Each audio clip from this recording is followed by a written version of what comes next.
Hello, welcome to More Than Sunday, the podcast that aims to help you on your journey of discipleship, not just on Sundays, but on every other day of the week as well. You're listening to episode 8 with me, Eve Powers, and Hannah Malcolm. Hello. How are you getting on with your year of discipleship so far? Have you made any changes to your routine, your lifestyle, or your worship? Is there anything that you've struggled with or are still finding difficult? Have you tried any of the actions or have the reflections spoken to you in a particular way? Either way, we'd love to hear from you. You can email us your story at morethansunday@manchester.anglican.org, or tweet using the hashtag MoreThanSunday, or join our Facebook discipleship group and start a conversation. Our theme this month is generations. What does it mean to pass on faith from generation to generation? So here to discuss generations with us are two brilliant guests. Anna, an impact team leader for Urban Saints in Manchester, who is starting new youth outreach groups, and Cecily O'Sullivan, who is the diocese's youngest ever ordinand. Welcome to both of you. Thank you for joining us. Can you tell us what being a disciple means to you? Anna, can we start with you? Yeah. I guess being a disciple means someone walking with me through life, looking at how I can grow and love God better. So it could be anything about life. It's not just sitting down, having a Bible study, but living life together and having those people who speak into your life and who point out things that are going well and celebrate your successes. I had a couple who celebrated my graduation, even though we aren't related. And I had a family speaking into me last year saying, maybe it's time to move on from your job. So doing life together, pointing me towards Jesus and helping me grow in that way. Oh, brilliant. And Cecily, what does discipleship mean for you? I think discipleship is sort of like friendship as well. And the people in your church who, similar to what Anna said, who grow and walk with you in life and celebrate the big life events with you. I've just coming to the end of an internship at a church in London, and I've seen so much of discipleship there and how it impacts everyone's daily life. People praying together, people having coffee together, eating meals together, and all of that. It sounds like so simple, like just everyday stuff that you do with your family, but I think discipleship is family in a way. It's funny that you've both, I think this is actually the first podcast episode that we've done where the guests have talked about discipleship in a way which is about how the wider community helps them in their relationship with God, in their faith. Quite often we find people will talk about discipleship as being their own personal walk with God, but it's really interesting and pertinent for this episode on generations that you've both picked up on being part of what is almost like your wider church family, that including people maybe in your congregation, but beyond that as well. So I'm curious then to maybe dig a little deeper into some of those particular relationships that have shaped you. If there are particular people that you think back about your faith journey who have really had an influence on you as you've grown in faith, and whether you'd be willing to share a little bit more about that. Cecily, if we come to you first. There's most of the people at my current church in London are fantastic, and they've really shaped me. So I came to them as this 18-year-old who had this calling, but and was following it, but needed obviously to grow and do some work in terms of that. And they encouraged me to pray because I really struggled to pray out loud, and I was sort of like, oh, everyone can pray better than me and everyone uses these fancy words. And then I'd just sort of start praying and it would be really quiet and really short, and I'd be like, oh, that was terrible. Oh, this is so embarrassing. Everyone's watching me and everyone knows I can't pray. And someone just sort of said to me, actually, Cecily, praying isn't about what other people think. It's a conversation between you and God. And that then really helped me to open up. And then, so this Sunday, 2 girls at our church were baptised the other week, and I was praying for them in front of everyone. And it was such a big thing for me. And the licensed lay minister said, by the way, well done on praying out loud. It was amazing to watch. And it was that encouragement from her and everyone else, and who's really helped me grow in terms of praying. Fantastic. Anna? I think I've just moved a lot, and God has just provided different families. So I'm originally from Germany, but I've lived in Montenegro, I've lived on a ship, I've lived in Scotland, Belfast, and now England. So God has always provided a family or someone who is able to just take me in as part of their daughter. And I think for my parents, my parents are on a journey with Jesus, but I wouldn't say I've grown up in a Christian household, and those family have become my spiritual parents, my spiritual siblings, my spiritual grandparents.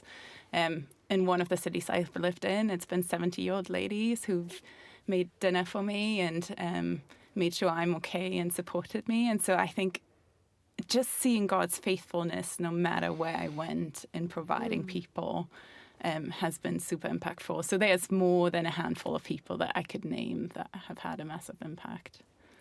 So our theme is generations for this month, and we want to think about, as a diocese, what it means to have these quite unusual in our society intergenerational communities. So we don't tend now to find ourselves in places often where we're interacting with people that aren't of a similar age or generation to us, beyond maybe your office, outside of places like the church. So one of the things we're thinking about is what are the gifts and what are the challenges of being intergenerational in our churches? So I'm wondering, for both of you, what does it mean to you, this instruction that we get quite regularly in the Bible in different relationships to pass on faith to another generation? And that you could interpret that in lots of different ways, but I'm curious to hear how that's impacted what you do. I think for me, part of my job is trying to share who God is with young people. So I guess it's encouraging others to do the same. As I said, my family didn't really teach me who God is, and I went to confirmation classes, but someone else had to tell me. So if no one would have told me, I probably wouldn't be here today. Yeah, it is passing on who Jesus is to young people, but I think so often we just try and share the gospel and that's it, rather than live it out. I don't think it's a quick fix. It's a lived out. God is faithful every day. God is faithful in the successes and the sadness, and in life. I mean, sharing faith long term, I guess, but also sharing, like for me, sharing faith with my parents, with my siblings, with my aunt and uncle. So it's sharing upwards as well, or to older generations. So faith going in that other direction to an older generation.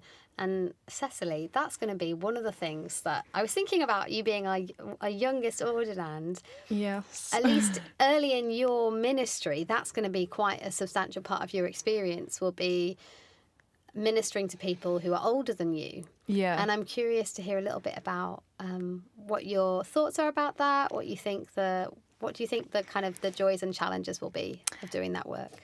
Well, I'm slightly terrified to do it, to be honest, because sort of everyone's going to say, well, you're just this silly sort of young in your 20s girl or whatever.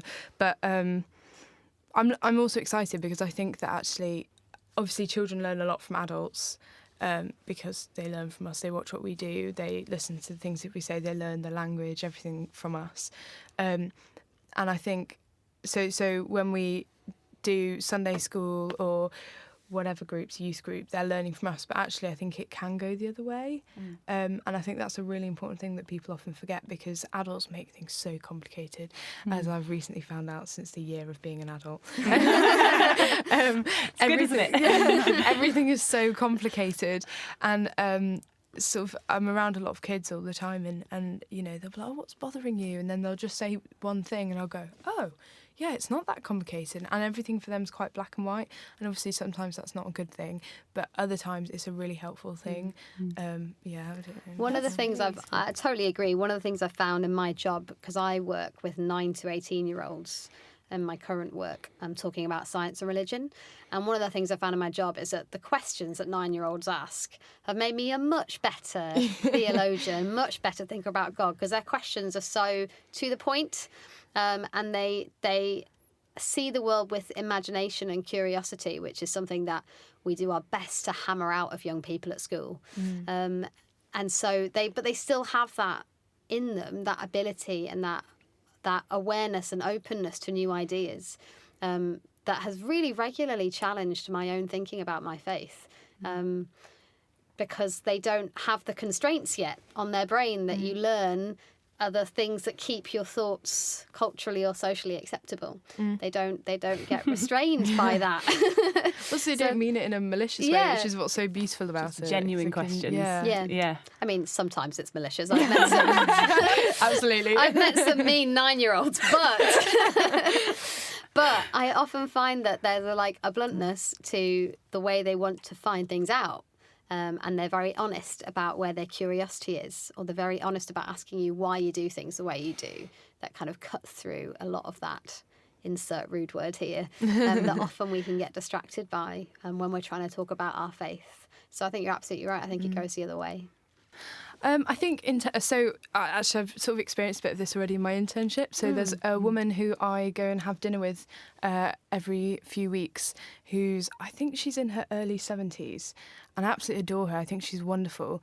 And she's had some stuff going on in her life, so the breakdown of her marriage and things, and she's spoken to me about that in terms of God and how that works with her being a Christian, because it came as quite a surprise. And then she sort of spoke to me about her faith and how, she prays every day, but, is she really a Christian? And so in a way I'm already having to deal with those situations. Yeah. But it's difficult because, I've got no authority, who am I for someone to listen to? But it's necessary. It's a necessary relationship to have, I think. And yeah, it's an important one. We get on really well and we help each other in the sense. So if it's just me telling an older person how they should live their life in terms of being a Christian, but when it's a two-way thing and they're advising you and you're advising them, it becomes more like a friendship, and then age doesn't matter as much as it would otherwise. Absolutely. Great. So I suppose as well, that's something that I'm sure lots of ordinands and clergy listening can relate to, that they continue to learn from their congregations. And the role of ministering in a church isn't necessarily that you're there to teach everyone everything, that no one will know anything that you don't know, which would be a very frightening job if that was your job. But you're there to facilitate.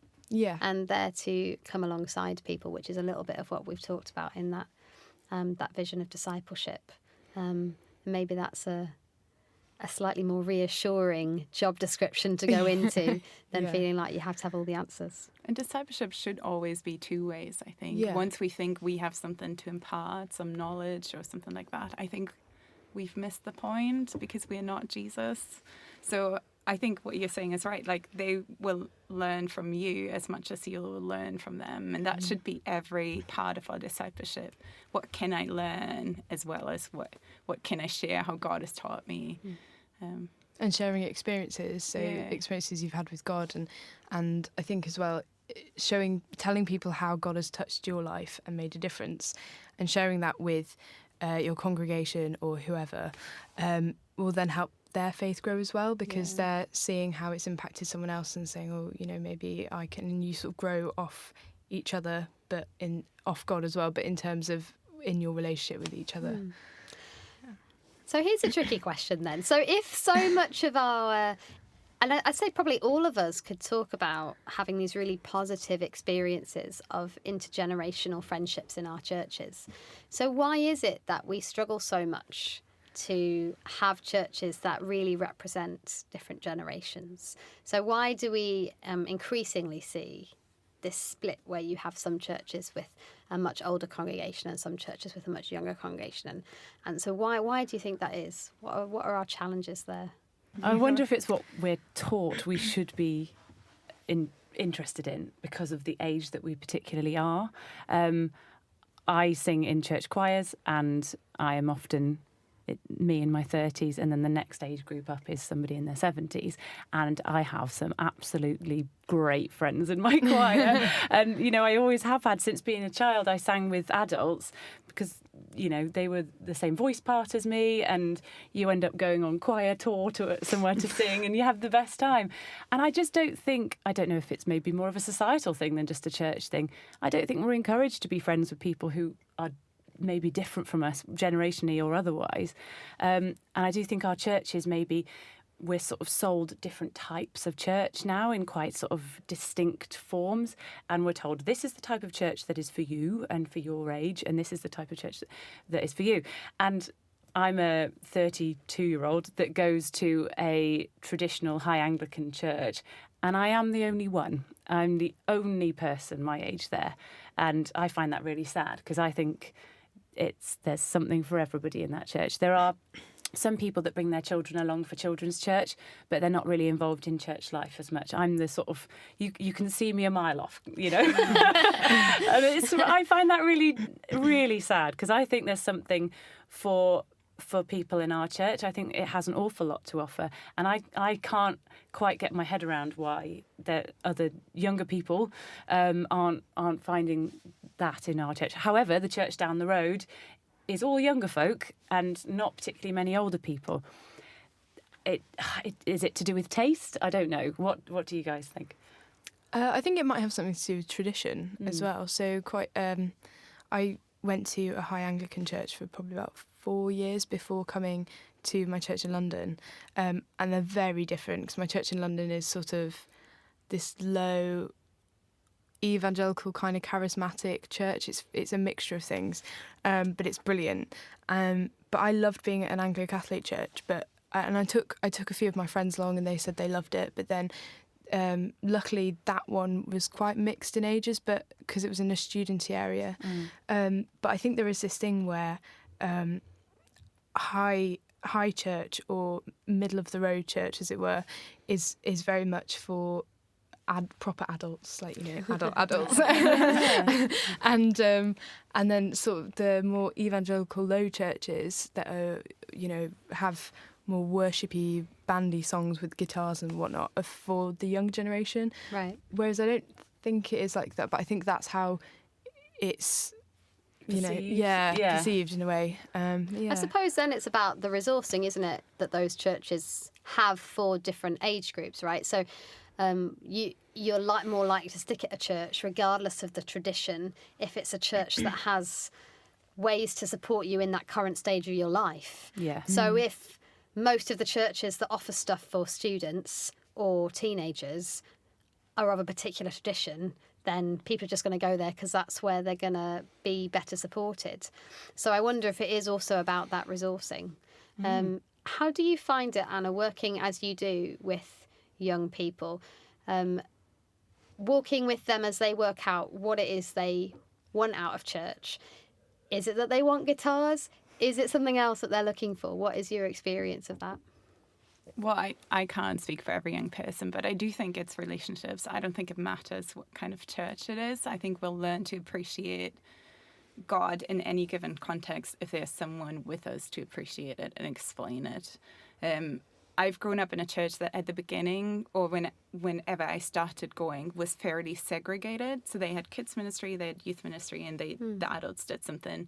And I'm not sure that was helpful, because the first time I got to know adults was when I went to missions. But I didn't know anyone before because no one had ever connected me. So I think sometimes wanting to offer kids work or youth work or adult work isn't helpful because we're not getting to know one another. So how can we bring people together and do things together and make sure that that family actually starts to exist rather than coexist? Right.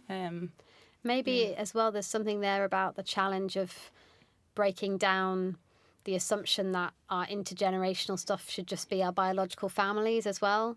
So that you actually find ways to encourage people to build relationships across generations outside of biology, right? So we have such a big emphasis on our biological family often in church, and saying, oh, the family is so important. Which works if you have a family here, but I don't have a family here, and a lot of young people live in single parent homes or, in broken down families. So what family are they supposed to come with or eat with? And there are so many single people who just long for a meal at a family's house, or, so how can we think about how to include different people? But I think it has to be intentional. It doesn't just happen. And no matter where I've moved, community hasn't just happened. I always had to be intentional. And it's exhausting at times, but it's definitely worth it.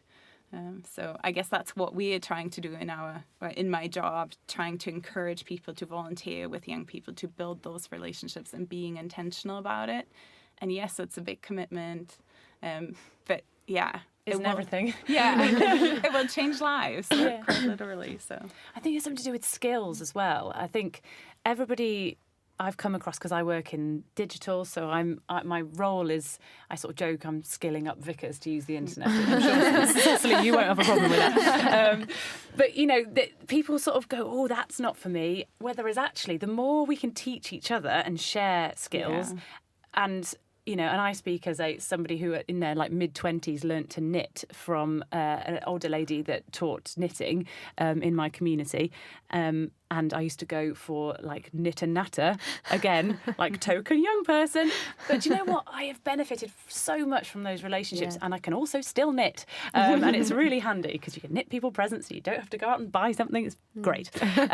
But do you know these skill sharing opportunities, things like with social media and digital, I can go to churches where they have a low level of young people and say, listen, these are the tools that you can use to not only attract but also interact with and engage in a new way with people that we've started to create these online societies, certainly our generation and slightly older, slightly younger. What can we do as a church to kind of get in there and talk to people where they are? Do you think there's a generational, skill sharing that we could be doing or that we're not doing enough of? I think people just have to realise that they probably have skills to offer, and they are transferable. So it doesn't matter how old you are. If you're really young, you have skills to offer. If you're really old, you have skills to offer. But I think sometimes we're not confident in ourselves in that. Do you think we have a problem with ageism in the church? And that goes both ways, not just older. What do you reckon? Ageism? Do we have a problem? What do you actually mean by ageism? Ageism, discrimination on the basis of someone's age. So it can be anything from explicit discrimination, where people are being excluded on the basis of their age, or not given access to things that might be challenged because of their age. Or it can be implicit stuff where there's an assumption that someone, because of their age, has less value or less to offer, or that kind of approach. As in, keep the children at the back so they don't make a racket. Right, keep the children at the back, or the other direction. Oh, the language that I hate is that of a dying church, right? With this euphemism inside it, which is our churches are too old and they are dying because of age. So the language of dying church, I always feel like has a bit of ageism at its heart, because it's a criticism of churches that are mostly made up of people that have been faithful for decades going to church. So, I'm wondering whether you've had experience of ageism in the church, or you've experienced those challenges. What about when you have gone for BAP? What have people's reactions been like to the fact that you are our youngest daughter, Nana? I've definitely experienced some people who have said, oh, you're very young, I think you're mistaken, I don't think you have a calling. Really? Yeah, it's quite shocking, really, because I got a very, very clear calling when I was 14, and have been discerning it for the past 5 years, which means all throughout my GCSEs, throughout my A-levels. And then I said to someone at one of my old churches, oh, I'm moving to London, I'm going to do this internship, it's going to be great. And they said, I think that's a waste of time. I think you should get a job at Primark and go to a different church every week to get a breadth of the Church of England. Wow. Yeah. That'd be exhausting, wouldn't it? I was thinking, well, first of all, I'm not really going to learn. I mean, I might learn a bit from going to different churches to see a breadth of the tradition, but I've sort of gone to a mixture of churches throughout my life. Both my parents are vicars, and they're sort of different traditions as well. So I've seen quite a lot. But also, I wouldn't get any sense of church family or belonging, because I'm just going to different churches. I'm not finding what I like, I'm just having a try. That was really off-putting and upset me quite a lot, but didn't let it hold me back. But there, sort of when I went to my panel, my Bishop's Advisory panel, for those listening that don't know what that is, it's a scary and slightly strange interview process you do in the last bit of your discernment to decide whether or not you'll go and train to be a vicar. Yes, it's terrifying. 3 You heard it here days. first. And one of the guys came up to me and he said, "Oh, we've got the oldest ordinand here, oldest person here," which was him. He said, "and the youngest person," and they thought I was about 23, so I was quite, thanks. Could be 23. But yeah, they were quite encouraging, and a few people were a bit taken aback and a bit, what, really?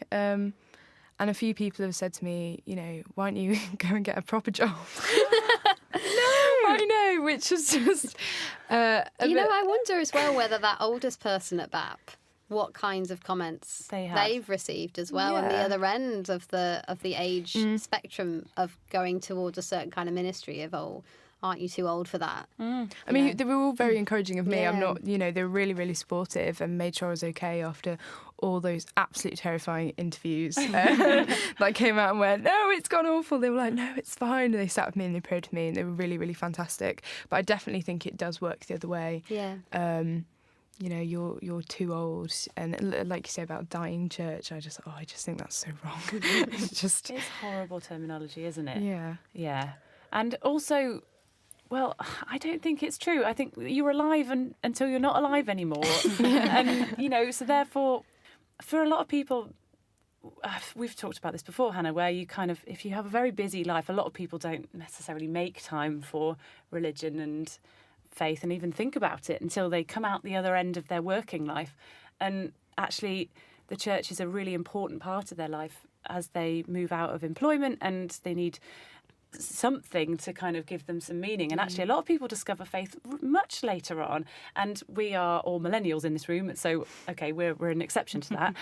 But I do think it's incredibly insulting to people that have had really deep experiences, really meaningful changes of heart and all sorts of things, and why take that away from them because of how old they are? It's ridiculous.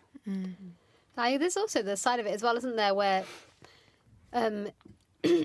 it's a real challenge when you are a younger or working adult to find the time and the energy to do things like really invest in your local church community and do the volunteering and do the helping with Sunday school and making sure things like mentoring young people is a possibility. And so I think we also do a disservice if we forget that an awful lot of the people that are the backbone of our church communities are people that are retired and so have given over their energies to doing that passing on the faith work that they feel called to do. So if we do have this slight barrier in place in our thinking, what can we do then in the church to tackle some of that barrier and help to build better intergenerational relationships, particularly for tackling things like loneliness? I'm really aware that for both younger people and for older people, one of the real challenges is this feeling that they've got no one to talk to. And I'm wondering what people's thoughts are on that. Just speak to people on a Sunday that you don't know. Don't do your catch up on a Sunday with the people that you already do know. Like, try and meet someone new. Invite them over for dinners or lunches, and not just on Sunday. That's good advice. Yeah, just More than Sunday. Yeah. But yeah, it's that whole thing about intentionality. How can I make sure that I at least try to invite someone else? And maybe it's just for once a year, but you might have changed that person's life. You never know. Whatever capacity you have, but try and be intentional. Try and say hi, and more than what's your name or the general chit-chat, but connect outside of church. I think it's a bit like, is what Jesus tells us to do, love thy neighbour as you love yourself. And I think that's really important, because if we do that, then those gaps between the generations will start to close. Not literally, because they're already set, but in terms of barriers and forming friendships. It's like the woman who I go and have dinner with, she's in her 70s, we got on really well. In fact, I'd say we're friends, similar to the way you have your friends in the knitting group. And but I think as well the church is a building which is, people think is only used on Sundays, whereas the church I go to in London is used so much throughout the week for various different things and different events, so kids events, but that can also, adults can come into that, and then things for adults, which then means that friendships are formed, those barriers are broken down, and it's really nice. I think it's something I've noticed as well, Cecily, a couple of times you've been talking, you've mentioned people praying for you as being really important, and also them being able to pray for someone getting baptised. And so it's almost like that ministry of being prayed for and passing that on and being able to pray for the people has been a real tangible connection for you in being discipled and starting to disciple people. Yeah, my spiritual director, who's also the church warden at our church, is one of the most amazing people I know, and she's so good at praying, but she just says what's in her heart, and she really helped me. So when we were doing our spiritual direction, she was I was saying, oh no, I'm never going to be able to pray, I don't know how I can ever become a vicar if I can't pray, this is ridiculous. Laughing at myself, going, oh, but yeah, no, she helped me and she talked me through it, and she was like, you don't need to worry. And actually these people, since I've come here with this, since I have started going there with this calling, they've all been praying for me, praying for my growth, and that's helped so much. That's, and people have just come up to me and said, by the way, I know you were doing this week, and I know that's a bit challenging for you because you struggle with that, but I was praying for you, I hope it went well. And it's that you just get love just from that, and you're like, oh, I love the fact that you love me. And I think it is really important. That's amazing. I think there's a really practical, it sounds absolutely daft thing to say, a really practical thing everybody could do if we all wanted to. You can go and look in your parish magazine or on your pew sheet and go and try out a group that you've never joined before, or try one of the things that are going on at church that you've never helped out at before. So if you've got the time, obviously, and it sort of fits in with your usual routine, don't feel like you're not allowed to join something because it's not necessarily a demographic that looks or sounds like you. You've got to, why don't you be that person that breaks down that barrier first and make it normal for everybody else to do it? We are disciples, we are pioneers. I think it's a really kind of good opportunity for us to just dip our toe in something new and enhance, I think, your whole church life. This is a good time to come to our actions. Absolutely. For the month. We've had brilliant conversation, and some of the stuff that might be actions might just have come out of what we've been saying. So maybe it's that you've been really inspired by the stuff that Anna's been sharing, and you want to try and find someone in your church community or outside of it that you want to come alongside and mentor. So maybe you can look for someone like that, and it could be as simple as saying that you're going to offer, like people have done for Cecily, to pray for someone regularly, to ask them what their needs are and say you're going to keep them in your prayers and build a relationship that way. It could be having them round for tea. It could be all kinds of things. Are there people that you have the time and space to invest particular time in? Part of doing that might be to think about people that have invested in you. So who are you grateful for? Maybe you can take some time to be thankful to God for them. Maybe you can tell them what it has meant to you that they've invested in you. That could be another action you could take this month. It might be this idea about isolation or loneliness that we've talked about. How can we move beyond our biological families to intergenerational relationships that help people out of isolation? And of course, there might be lots of other things as well that you think of off the back of this conversation, and stuff that's going on in your church. So please do let us know your ideas. We'd love to hear what you're up to. Obviously, my suggestion is always join the church choir because you will make loads of friends. Just put that in there. Shout out to Irene. I just love her. Thank you for listening to More Than Sunday. We'll be back next month when our theme will be generosity.